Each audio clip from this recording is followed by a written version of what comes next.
Assalamualaikum warahmatullahi wabarakatuh. Selamat malam buat teman-teman semuanya, khususnya yang masih selalu setia dengan channel Solusi Hutang MB. Bagaimana dengan video yang saya upload tadi ya? Itu kan juga sudah saya jelaskan bahwa tidak ada untungnya, tidak ada gunanya kita menjual aset kalau hanya untuk sebatas menyelesaikan hutang-hutang pinjol. Bunyinya kan agak menyeleneh kan, bunyinya agak ganjil. Tapi ya memang itulah faktanya gitu loh ya. Sudah banyak yang mencoba, mereka melakukan hal-hal yang seperti itu, menjual aset, menggadaikan dan segala macam. Alhasil hutang pinjol tidak lunas. Ya. Ada juga yang lunas tapi data mereka digilir ke tempat lain. Karena saya sampaikan tidak ada yang mampu menjamin tentang hal itu. Bahkan OJK sendiri hanya menyampaikan selesaikan secara internal. Ya berarti OJK tidak bisa menjamin dalam hal itu. Hanya kewenangan dibebankan kepada kewenangan diberikan sepenuhnya kepada pihak pinjol. Ya, kebayang nggak Anda gitu loh. Begitu Anda menjual aset, melunaskan semuanya, alhasil hutang tidak pernah lunas. Oke. Kali ini yang mau kita bahas tentang hutang pinjol di cover asuransi ya. Ini terlalu banyak yang bertanya kepada saya, baik itu di media saya yang lain ataupun di YouTube sendiri. Bahkan tak jarang para netizen pun mengomentar di bawah, Anda kenapa tidak menyampaikan aja bahwa hutang pinjol telah di cover asuransi. Jadi mereka tidak bayar pun hutang mereka auto lunas menjelang 90 hari lunas. Menjelang lewat dari 90 hari hutang sudah dicairkan. Premi dibayar waktu ADM dan segala macam. Oke. Saya buka ini berdasarkan asumsi saya dan teman-teman boleh cerna dengan logika teman-teman semuanya. Kalau tidak sesuai nanti kita bahas lagi dan diskusikan di kolom komentar ataupun di media saya yang lain. Kita biar berdiskusi, biar jalan ini jelas dan teman-teman tidak tersesat dalam hal ini. Ya, tapi sebelumnya yang belum mensupport silakan disupport dulu.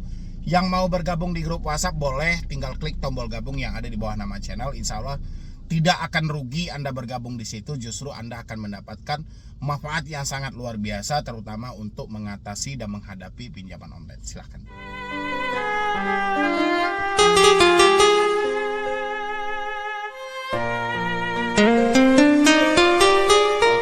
Hutang pinjol lunas semua di cover asuransi. Ini bukan satu atau dua konten kreator yang membahas soal ini ya.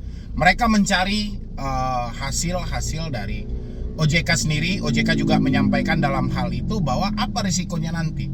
Risikonya ya risiko akan dibebankan sepenuhnya ke pihak pemberi pinjaman, dan kalau mereka mau klaim aja ke asuransi kan. Kayak gitu yang Anda lihat. Tertulis memang ada itu di dalam peraturan-peraturan OJK, bahkan ketentuan-ketentuan dari layanan itu tersebut. Dan tak jarang juga orang-orang yang bertanya seperti yang di bawah ini. Anda silakan lihat. Anda sudah lihat itu? Apa benar Bang kalau Shopee Paylater itu kalau kita galbay akan ditanggung oleh penyedia dana atau asuransi ya?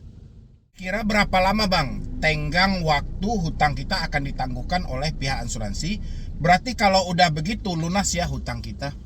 Ya, siapa yang mau tanggung jawab ini?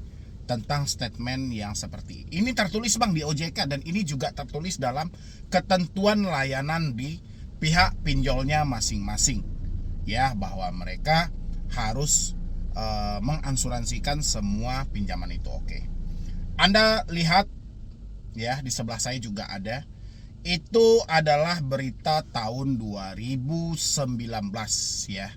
Itu kenapa harus disampaikan seperti itu, untuk membatasi supaya tidak ada yang bunuh diri lagi ya. Pihak pinjol menghimbau atau OJK mengatur bunga hingga asuransi untuk membatasi hal supaya jangan terjadi sampai nekat mengakhiri hidup ya.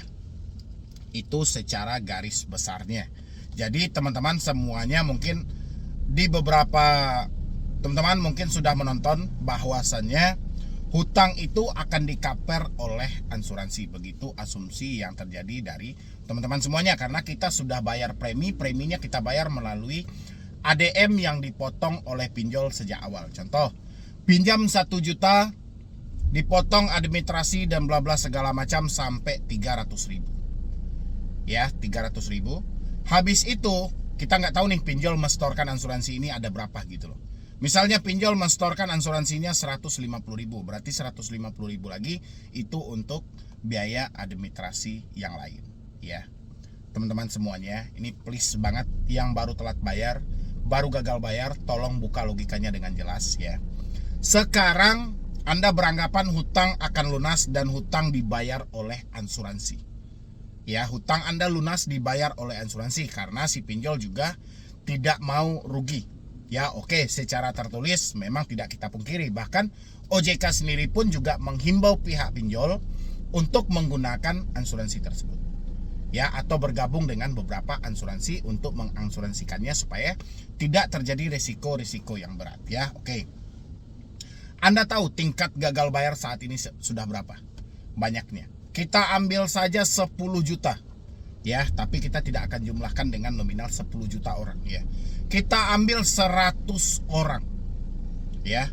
100 orang ya, ini akan dibayar oleh pihak pinjol tentang asuransi mereka. Rata-rata meminjam di 100 orang ini adalah 1 juta.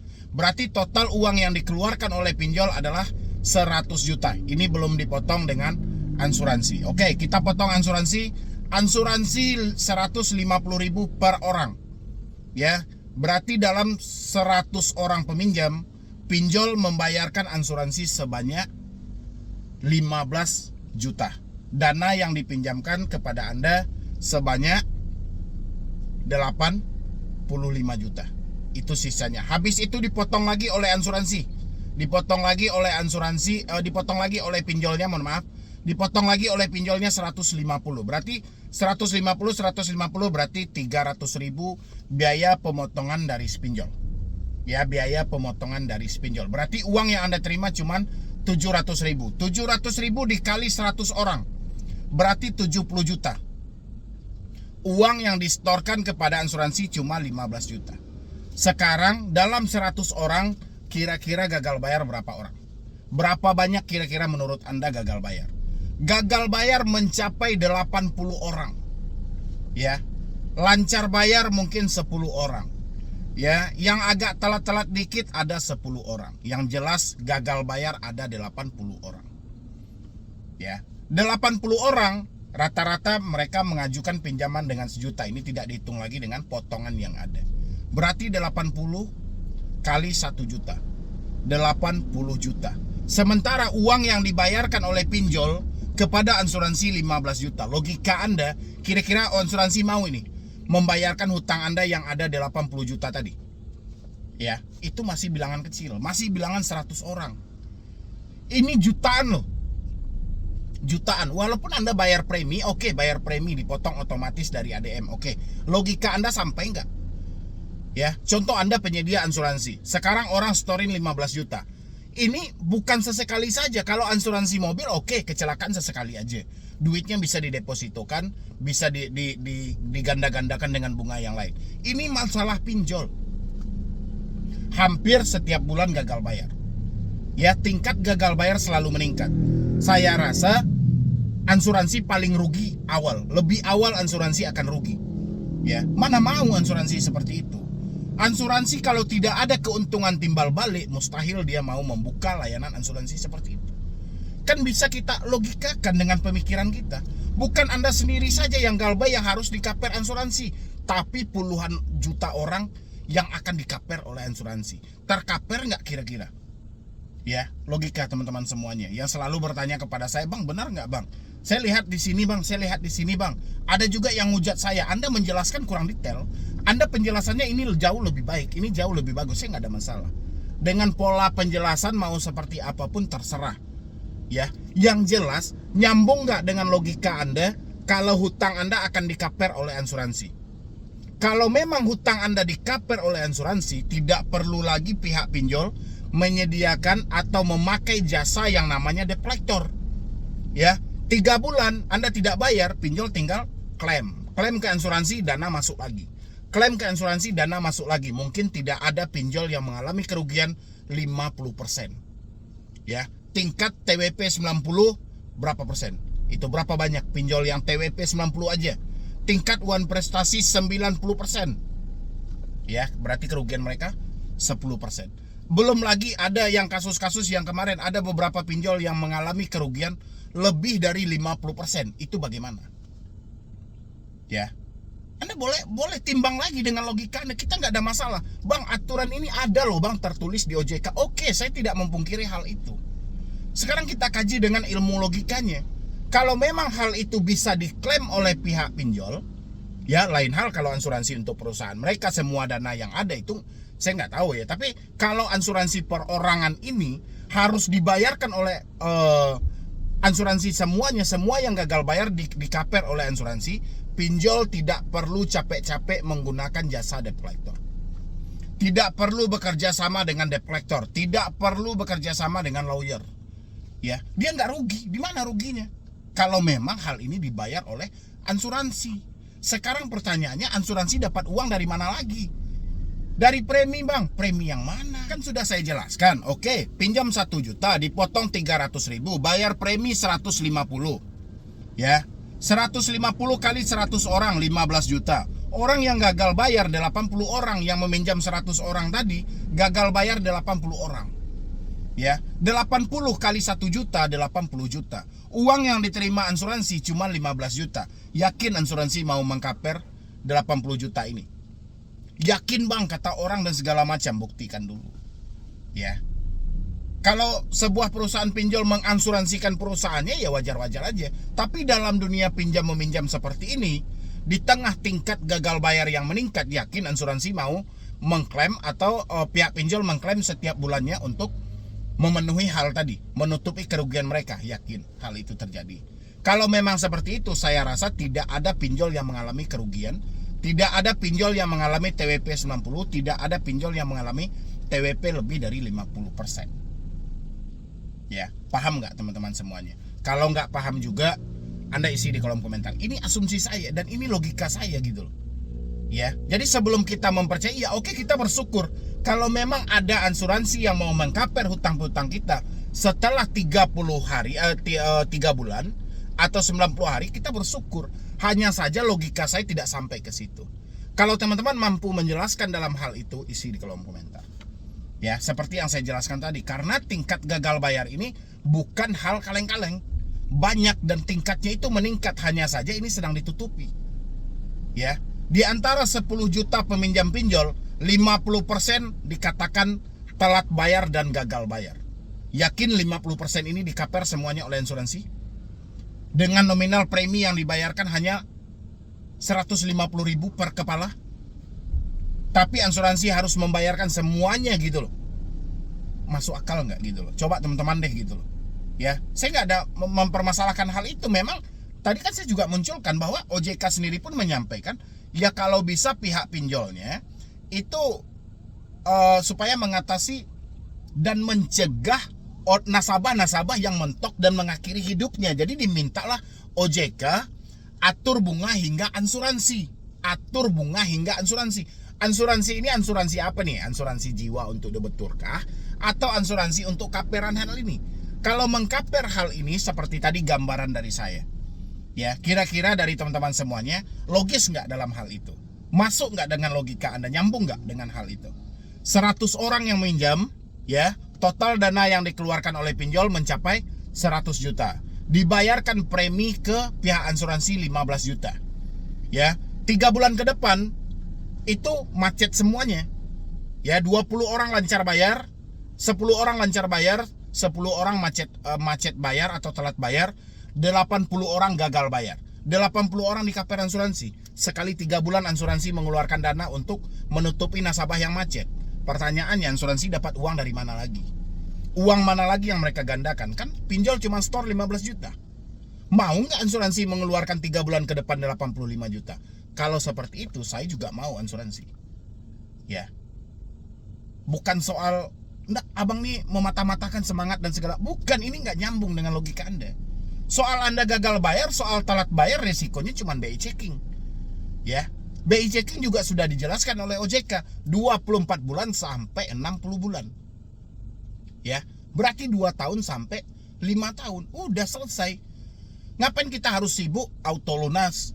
3 bulan kemudian auto lunas, 3 bulan kemudian hutang selesai. Yang rugi pinjol dan asuransi nggak rugi, yang rugi pinjol. Ya, makanya pinjol duduk di barisan paling depan, sediakan jasa penagih hutang. Kalau nggak, buat apa ini mereka kerjasama dengan penagih hutang? Ya, mendingan kalau ada nasabah macet, mereka langsung klaim, dana cair, mereka nggak rugi. Ya, kan itu kesimpulannya secara garis besarnya, secara logikanya kan seperti itu.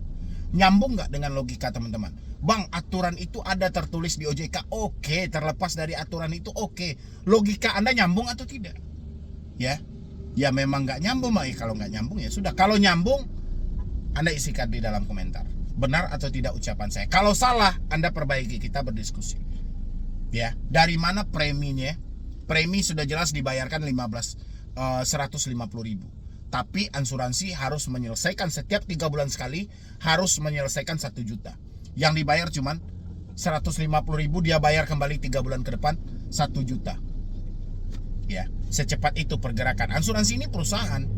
Mereka juga membutuhkan keuntungan, juga mencari uang, bukan hanya semata mereka aliran syariah dan segala macam, bukan ajang impak dan segala macam gitu loh. Ini perlu dipertimbangkan oleh teman-teman semuanya. Ini asuransi bukan sedekah loh. Ya, mereka ini perusahaan dan mereka mengharapkan keuntungan. Ya, itu buat teman-teman. Oke, kalau lancar bayar, duit semuanya aman sama mereka. Ya, mereka dapat duit buta aja 15 juta. Kalau nggak aman, melihat situasi saat ini, rata-rata orang menyampaikan tidak mampu bayar, tidak sanggup bayar. Ya, yakin hutang Anda mau dikaper asuransi. Jadi soal 90 hari auto lunas, udahlah, nggak usahlah percaya hal-hal begitu gitu loh. Aturannya ada bang dari OJK. OJK apa yang bisa mereka lakukan? Cuman membentuk sebuah aturan. Bagaimana prakteknya OJK tidak tahu. Bagaimana cara mendistribusikannya OJK sudah bingung gitu loh. Aturannya banyak. Wajib menagih 90 hari dari dulu juga ada. Lewat 90 hari data diserahkan ke OJK untuk ditindaklanjuti. Ya, masuk ke dalam blacklist dan segala macam. Sampai detik ini 120 hari ditagih. 6 bulan pun juga ditagih. Yang mana yang harus kita percaya? Ya, jadi aturan tertulis dari OJK, saya rasa OJK sendiri pun juga lupa aturan mana saja yang sudah mereka bikin. Ya, kalau soal perusahaan itu menggandeng asuransi dan segala macam, saat ini Aku Laku juga menggandeng asuransi. Ya, total pengguna Aku Laku mencapai 15 juta. Mereka ada asuransinya, asuransi jiwa, asuransi kecelakaan, asuransi kendaraan dan lain sebagainya. Tapi bukan asuransi soal debetur gagal bayar dan telat bayar.